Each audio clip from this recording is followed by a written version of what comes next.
Hello and welcome to Witch Talk. I'm Audrey, and today we're riding straight into the shadows. Now, I'm going to be honest, these are some tips and tricks that I have personally used on my shadow work journey over the past 4 years to really bring me to the kind of witch, woman, mom, and wife business owner that I want to be. Not just a preference of what I was like before I started my shadow work journey. I have been through a lot as a child, as a young woman, a lot of adult trauma happened to me when I was a child, and I'm not going to sugarcoat it. Shadow work is not for the faint of heart. It is gritty. It is messy. It is literally tearing your soul open, seeing parts of yourself that really just is something that you don't like, something that you can't accept about yourself, something that you can't do this. For example, I was a very angry person, which, if you understand my past history and if you want to know more about my shadow work journey, there is a blog entry about that on the Witch Talk blog website. You can link in the Facebook bio. I was a very angry person. I was very angry about what was done to me. I was very angry that I wasn't being heard, understood, or I was treated with compassion and understanding. What this process of shadow work does is that literally it opens up your soul and you realize that the stuff that you are carrying is not even yours to begin with. The shadows and whispers of self-doubt, the anxiety, the inferiority complex, all of those are wrapped up in a neat package that someone else gave you. Shadow work is just having the ability to recognize it, see where it came from, and to give it back. Thank the gods. So what we're going to do is, it's not the kind of spell work that you need candles and crystals and a full moon and everything else. It's literally the deepest truths within yourself, the things you want to cover, the things you want to hide, your deepest wounds, and it takes a whole lot of courage and compassion and kindness for yourself. Now, I want you to remember this metaphor. If you're starting your shadow work journey, or in the middle of your journey, if you're getting frustrated with some of the things and you feel like you hit a wall or you can't do, I hope these tools help. Now remember, a phoenix must die before it is reborn. Remember, it has to go through the pain of dying before it is reborn. And when it is reborn, it rises again, and it does so covered in ashes and flame. And remember, it's transformed by fire. Shadow work is that fire. It is the process of putting to death for things that do not serve your higher purpose and integrating things that will. Kindness, compassion, understanding, stepping out of yourself, and getting new perspective. Being your own center in the storm, being able to waver through those chaotic vibes, those chaotic waves, and being able to still be at peace. That fire, it burns what no longer serves you so that you can emerge radiant, free, and your best self. Shadow work isn't an aesthetic. It literally is a magic. It is an alchemy within itself. It is transmuting something dark, ugly, and messy into something beautiful that thrives. It's what literally you call the mess before the glow up. It's like starting a new skincare routine, or, starting a new gym regimen, or starting, a new, health, clean eating life change. It literally is going to be messy, it's going to be hurt, and it's going to be uncomfortable. I have cried, I have screamed, I have journaled away. I have literally relinquished so much power and control so I could accept some of the things that happens to me. Now, it's the reckoning before the emergence, the kind of magic that transforms not just your life, but your entire lineage. This is the process of breaking generational curses. This is the process of your your generations before you, especially with me, for example, my mother handing me this that her mother gave her and that her mother gave her, and literally going, I'm not passing this on, no thank you. It's realizing the pattern, accepting that there is a pattern, accepting that pattern affected you, and rewiring everything so you don't pass that pattern on. Now, a lot of people get really scared when shadow work is emerged. Now, think of yourself as a vessel, a cauldron, a mystic. Let's go for a cauldron here. Let's think about a cauldron, okay? In one vial, you're pouring your dreams, you're pouring desires, fears, shame, doubt. And most of those darker feelings, they are not yours. They were passed to you by parents, toxic situations, exes, broken systems and societies. Over time, their voices sound more and more like you. Okay, as you get older and you start to believe it, those voices morph into yours. You're not good enough. You're not smart enough. You're too stupid to go to college. I should have aborted you. Those voices take on your own the more they integrate into your soul, and shadow work is the process of just pulling it out. Okay, shadow work calls the bullshit on all of it. Now, just a heads up, this is an adult episode. This is an adult channel. So you have little people put in headphones or listen to it later for your sake and your child not repeating the things I'm going to say. It identifies the chains, lets you accept that that was a chain, and then helps you break free. It's literally you're holding the keys the whole time. Now, here's how I started personally. So when I first started my shadow work journey, when I started really digging into it in the last year and some change, I was at a stalemate. I thought I knew I could go higher, but I didn't become a higher version of myself, but I didn't realize the spiritual, mental, and emotional hangups that I still was hanging on to. I thought that was just life. When I met my teacher, when everyone else saw this confident, charismatic person, she saw the overcompensation, why I do it, the pattern, the chain, and what I really was masking. So first of all is knowing the chains. When I was growing up, I was taught not to trust myself. Speaking up was disrespectful, trying to explain your emotions and your opinions was talking back, and that resorted into a physical punishment, abuse. Feelings of emotion or feeling your own or calling out the injustices was unacceptable and weakness.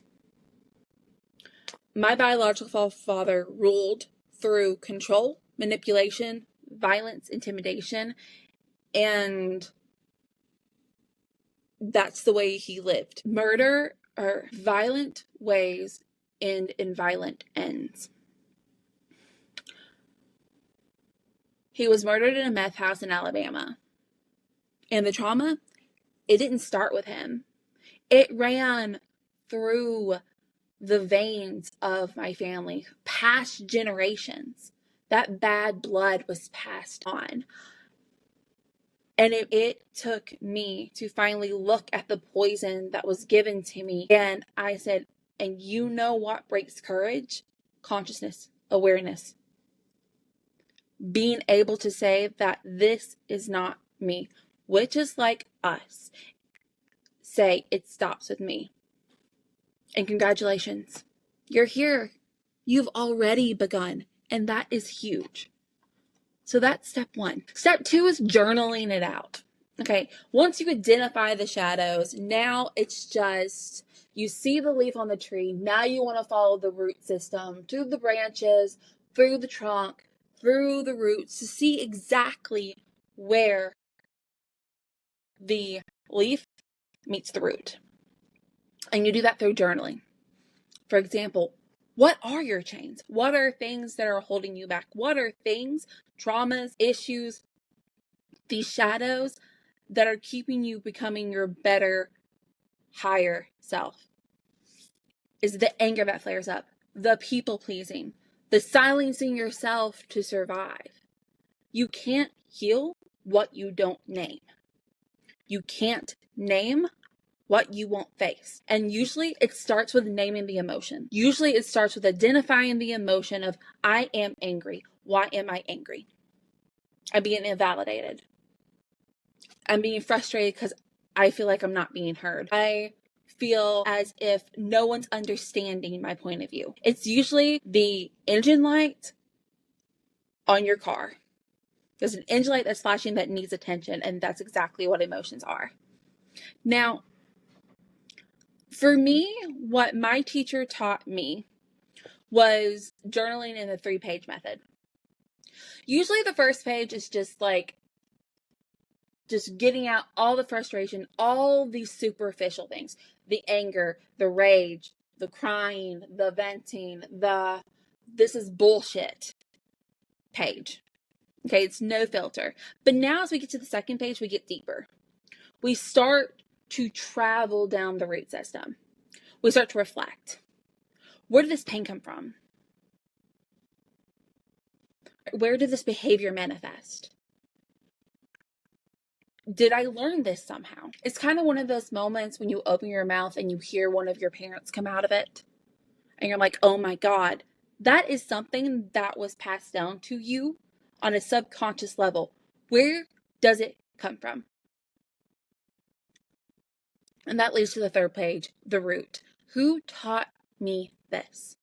When did I start believing in it? Literally, this practice is showing up a mirror. It's a mirror of the integrational root system of why you behave the way you do, why you react the way you do. It is literally changing your perspective from reacting the way you were unintentionally brainwashed and programmed to react, to taking the time, seeing where that reaction came from, and turning it into a response. Have you ever let your anger get the best of you? Have you ever said something in the heat of the moment and you regret it? Have you ever not said something and you wish you did? Where did it come from? Who silenced you? Who gave you this reaction? We were not taught mostly, I was not taught, and this is the way I feel. I feel like we, as past generations, from millennials back, we were taught not to emotionally regulate ourselves because we were not emotionally regulated.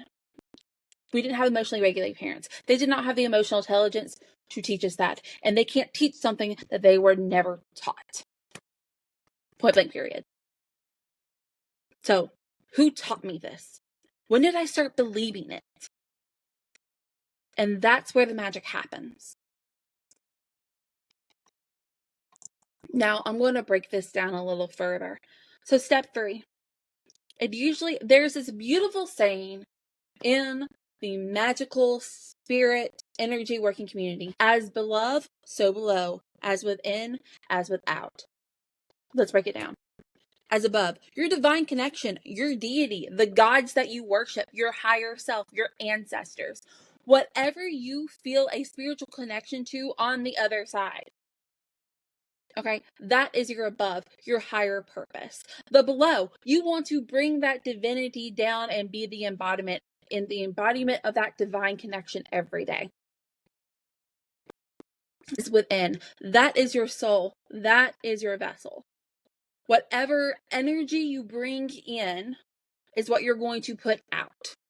If you're constantly taking in negativity, toxic exes, backstabbing best friends, malicious intents, and it's not just them doing it to you, it's you doing it to others. It's that energy exchange. Whatever you surround yourself with is what you're going to take. If you put blue dye in a white plant pot full of white flowers, those flowers are going to turn blue, are going to turn black, or whatever you decide to dye with, whatever that water is ingesting. What are you ingesting spiritually? so without. The world you create within you, the world and the life that you create is a spell. The smartest thing I ever heard in my lifetime is act like the person, the witch you want to be. Instead of operating out of my own presets, my own hangups, I started to be like, what is the witch I want to be would do? The witch I want to be is calm, collective, guiding, the high priestess, the empress. She would act with kindness, compassion, perceptive, and love. You are the cauldron. You are the spell. You are that sacred place. Protect your peace and cut cords gently. Realize what you need to weed out. This is the process of getting rid and scrubbing out the pot. Scrubbing out the cauldron, you can say. So there are certain people, habits, influences in my life that now that I bring awareness to, that brings my vibes low or my mentality low. And let me elaborate. This is a great one. Doom scrolling on TikTok. There is so much negativity on TikTok, especially with the way the United States is right now. I can't, if I scroll through it for more than like 5-10 minutes and not like, usually I go in for like a mental like rest or a reset. Now I'm ingesting all this negativity, and now my mind is just like, now I feel anxious. Now I feel like everything's going to crap. Now I feel like an existential crisis. That's not feeding my higher purpose. That's literally bringing in as divine, as witches that are connected to the divinity. We are energy transmuters. We transmute energy. And you have to release that negativity in somehow, usually through your actions, your waves, your brain links. And that's why protection and grounding is so important. Queer cousin isn't always a ritual. Sometimes it's just a decision. It's just awareness and realizing this space strains me. This person disrespects my healing. This pattern no longer is mine. Your boundaries are your broomstick, and let them help you fly. And you don't always have to seek out closure and things of the lines. One of my favorite things, especially when it comes to gently removing people from your life, or influences especially from your life, is the Irish goodbye. The Irish goodbye is a chef's kiss. It's literally just like Mel Robbins says, let them go. Just literally step back. One of the best things I ever did is operate my energy as if it is a currency and a storefront. You have access to my energy when I turn the open sign and I open that door. But in the meantime, the door is shut and I have the close sign on. Some of that door and that sign will never be open to some people. And to other people, it is opening conditionally. My energy, my time, my mindset, my money, my presence is sacred. And let me tell you something. This is not selfish.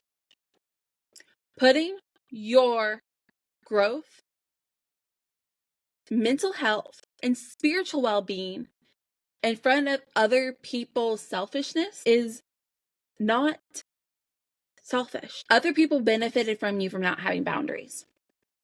That's why they're mad. Your mom's mad at you because you don't want to be around your racist grandpa. Fuck her feelings. She's an adult. Her feelings are her responsibility.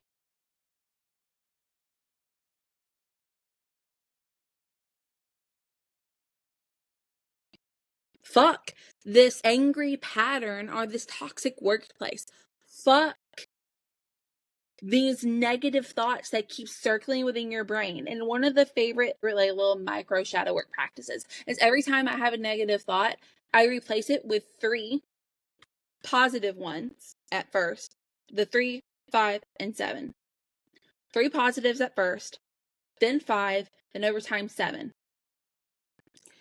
Now, if I sit there like I'm stupid, that's not right. I'm incredibly intelligent. I was reading 6 weeks into kindergarten. I literally developed a whole channel based on teaching witchcraft. I can speak multiple languages, and I'm learning another. And then you start realizing that that is not yours. That was my mother's opinion. No, thank you. That's not mine. My next one is read, learn, feed the fire. One of the most incredible things that we have in this modern time is information, is books. I mean, and pick up an actual book. Don't go through Google. Okay, don't through Wikipedia. There are Kindles, there are audiobooks. Literally, books are portals to change your mind perspective and to gather information on how to better yourself, and it resets your brain. Books are spells. Words are portals. Read about witchcraft, read about trauma healing, read about self-help, read about smut, read about poetry. Read what expands and calls to you. You want to learn French? The only thing that's stopping you is you. You don't know how, what love is supposed to look like? Read smut. Look at Actar. Look at Fourth Wing. I want my husband. When you read things like that, you realize that that gives you an example of what you deserve. And then self-help books help you heal your trauma, reset your brain, and be able to raise those boundaries for yourself, which causes you to have respect, which goes into your self-worth, and that reflects your self-love, and that heals your root chakra. You see the root system.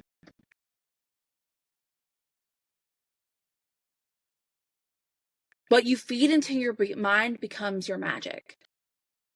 Choose wisely.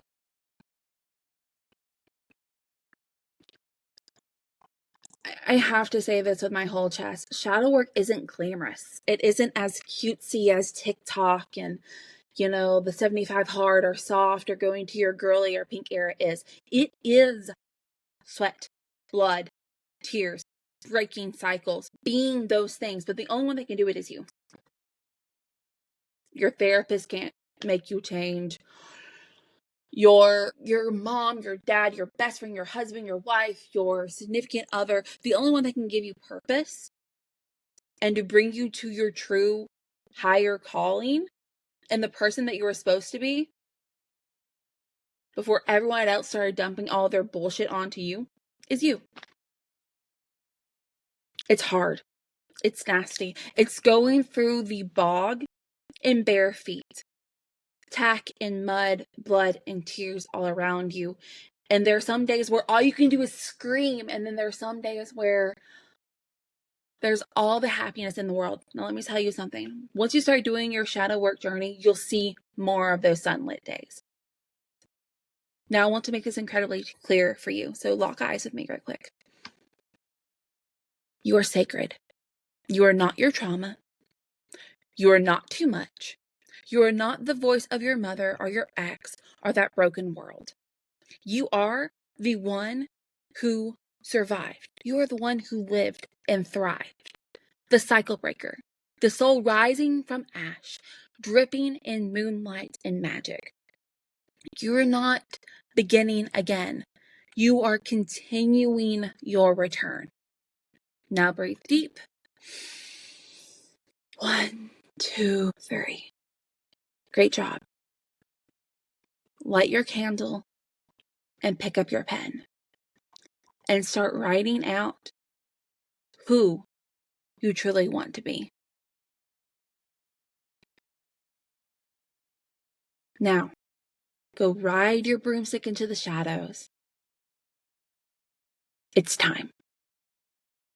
Now, thank you so much for listening to Witch Talk. I'm Audri. If there's someone that's starting their shadow work episode, go ahead and share this with them. tag us at witchtalkblog.com. We're on Facebook. We have our blog, of course, witchtalkblog.com. We have of course, our podcast, Facebook, Instagram. We're there in those notes too. Go ahead and tag it, comment, join the Facebook pages. Tell me what you think. Tell me how you're expanding and you're becoming a better version of yourself through shadow work. Share your journey. We are a community. That's the whole reason why I started Witch Talk. Now remember, stay soft, stay sovereign, and stay witchy. Blessed be.